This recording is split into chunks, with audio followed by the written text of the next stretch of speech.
After chatting to some locals at the end of day one of our delivery from Kilrush to Strangford Lock, an early night was in store to give us the best opportunity to try and make up lost ground on day two.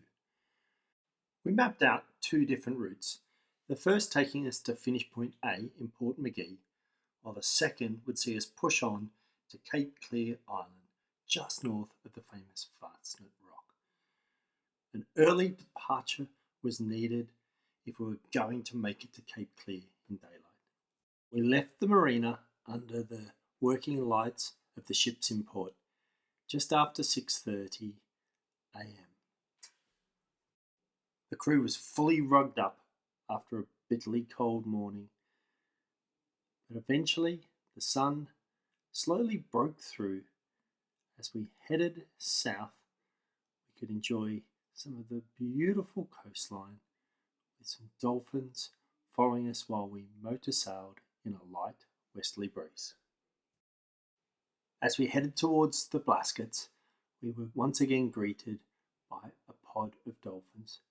This one was the largest and friendliest we had seen yet, with nearly 25 to 30 dolphins joining us for the 45-minute passage through the thinnest point. Our progress was slowed as we just missed the tide and we were punching into it for the last third of the journey through the Blaskets. But who could complain when you had these magnificent mammals for company? As we made it through the Blaskets and to checkpoint 7 on our route map, a key decision was required. Do we follow the red line to Cape Clear or head along the purple line into Portmagee? Our trusty navigator was doing the calculations, and with a storm approaching and limited daylight, we decided it was wise to head into Portmagee. The relatively short trip up into Portmagee revealed some more magnificent headlands, which gave us comfort that this would be a really safe anchorage for the evening, with a force 6 change from the northeast due overnight. Using our contacts from the previous evening, we gave the wonderful Jared Kennedy a call, who owns and operates both the marina at Portmagee and the local pub called the Moorings. What a fantastic decision it turned out to be to cut our legs short, with one of the highlights of the journey unfolding that evening. As you enter into the Moorings, you're greeted by posters of the smiling Jared and some of his more famous inhabitants who frequented the Moorings while they were filming the final couple of Star Wars movies. More of that tomorrow as we sail past Luke Skywalker's house on Great Skellig Island.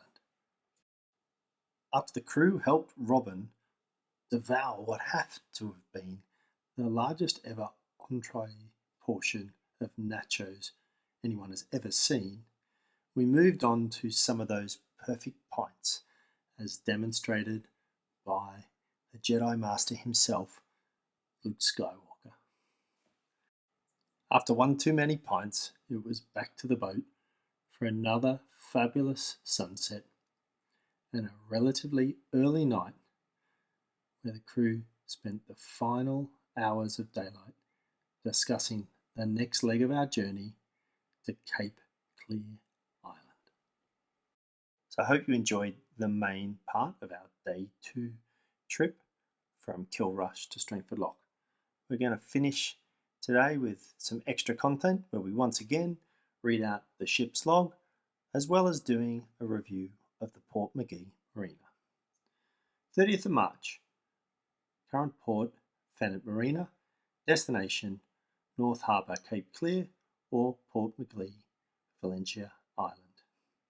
Weather forecast at Shannon, northeast 4 to 6, and at Fenit Rock, northeast 5 to 6 knots. Rain showers with good visibility. Departure 6:30 a.m. following fishing vessels out of the harbour. 9:40, a school of dolphins seen running under engine and spinnaker with 3/4 of a tank of fuel on board. 11:50, current course steered 170 degrees, mid-crossing of Dingle Bay. There's a small craft warning for northeast 4/6 plus today, tonight, and 4/6 this evening in Valencia. 1:40 alongside Portmagee after contacting J109 and getting set up at the end of the hammerhead. Finish up today's review. We're going to look at the Portmagee Marina review. First of all, checking out the facilities. We give the marina a 7 out of 10. It's relatively basic with a small hammerhead for visiting boats. It has running water and electricity and a toilet on shore, which is only a couple of minutes walk away. When it comes to the staff, Portmagee Marina scores a massive 10 out of 10. Jer looks after both the marina and the local pub, and nothing was too difficult for him to sort out, whether it be a shower, a booking at the restaurant, or some advice on the next day's journey. The price of an overnight stay of €20 reflects the facilities.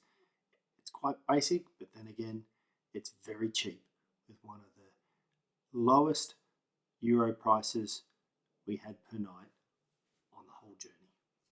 While the path in to Portmagee is a little tricky, it's well marked and the charts were up to date.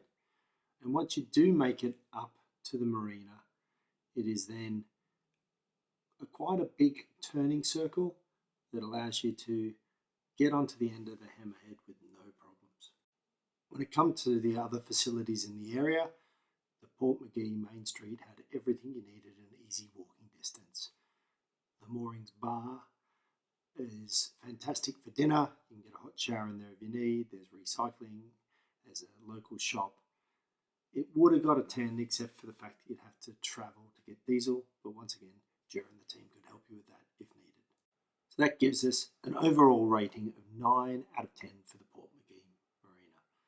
Can't go past the fantastic staff that help you out with everything you need, and the cost per night of €20 in a fantastic, well-sheltered location.